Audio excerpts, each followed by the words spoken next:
In my opinion, if there's one vehicle that defines toughness, it's the Mercedes-Benz G-Class. Bold, powerful, and absolutely legendary. Today, we're putting the 2022 Mercedes-Benz G-Class through our toughest tests yet to see if it truly deserves its reputation. And if you'd like to see me test the previous generation as well, let me know in the comments. Before we jump into the tests, let's settle one question. Which SUV do you think will win this tug-of-war? The Toyota Land Cruiser or the Mercedes G-Class? Leave your prediction in the comments. Let's begin. At first, the Land Cruiser manages to pull the G-Class forward, but the G-Class quickly fights back and completely overpowers it. After that impressive display of strength, it's time for our usual performance tests. First up is the acceleration and braking test. I switch the G-Class into sport mode and launch it. I honestly couldn't believe it. This 3-ton SUV reaches 100 kilometers per hour in just 4 seconds. That's seriously impressive. Even more surprising is the braking performance. Stopping from 100 kilometers per hour in only 36 meters is outstanding for a vehicle this heavy. So far, I really can't find anything to criticize. Now let's move on to the suspension test. We start on a rough cobblestone road, but honestly, this surface feels far too easy for the G-Class. So I take it onto rough off-road terrain, where the suspension has to deal with much harsher conditions. As you'd expect, it handles everything with ease. But we're not done yet. Next, we head on to a heavy bump course, where the suspension continues to deliver a smooth and controlled ride without scraping or bottoming out. And finally, we challenge it with enormous obstacles that you'd probably never see in a real city. Even then, the G-Class climbs over them effortlessly. Up to this point, it has performed exactly the way you'd expect from a premium luxury off-roader. Now it's time for the handling test, where things become much more challenging. The G-Class successfully completes the Moose test at 55 kilometers per hour. However, once the speed increases to 60 kilometers per hour, maintaining stability becomes much more difficult. In my opinion, both the vehicle's heavy weight and its tall, boxy design play a major role here. What do you think? Why do you think the G-Class struggled at 60 kilometers per hour? Let me know in the comments. Now we arrive at the most important part of today's video, the crash tests. We begin with the roof strength and rollover tests. First, we place the G-Class under the crusher to measure how much force the roof pillars can withstand. According to our test, they survive approximately 35,000 newtons of force. Honestly, I expected a higher number, but from previous tests, we've learned that roof strength alone doesn't determine a vehicle's overall safety. Next comes the rollover test. Considering the G-Class has a tall, boxy body, I expected this challenge to be much harder.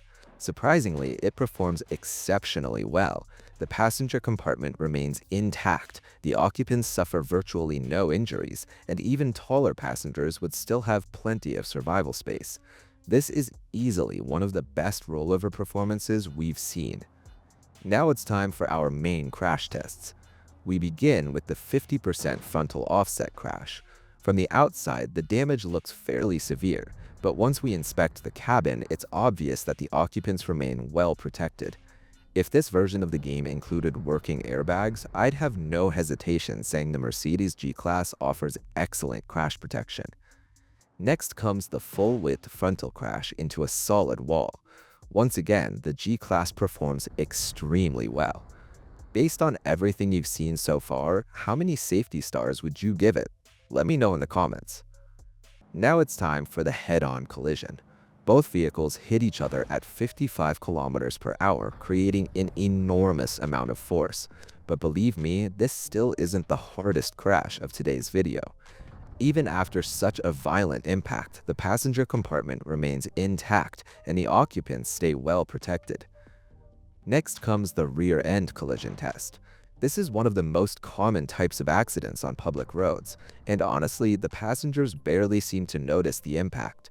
Mercedes has done an incredible job protecting the cabin in rear collisions. Now we move on to the side impact test. I'll switch to the interior camera so you can judge the occupant protection for yourselves. Based on what you see, how many safety stars do you think the G-Class deserves? Now it's time for the most brutal challenge of the day. A Volvo truck traveling at 45 kilometers per hour slams directly into the rear of the G-Class, while a 12-ton trailer blocks it from the front. Boom! I honestly couldn't believe the result. What an incredible performance.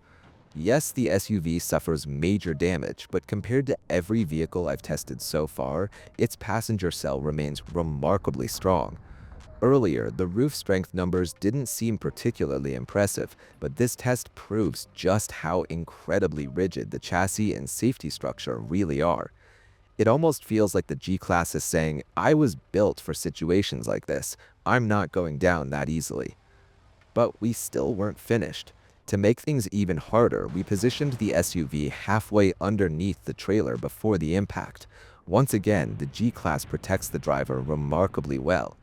In my opinion, after everything we've seen today, this SUV absolutely deserves a 5-star safety rating. Finally, we move on to the pedestrian impact test. Unfortunately, this is where things don't look so good. The G-Class has a tall, boxy front end combined with an extremely rigid body structure, making it much more dangerous for pedestrians in a collision. The impact is extremely violent, and all I can hope is that the pedestrian somehow survives. What do you think? Would the pedestrian make it? Let me know your opinion in the comments, and I'll see you in the next video.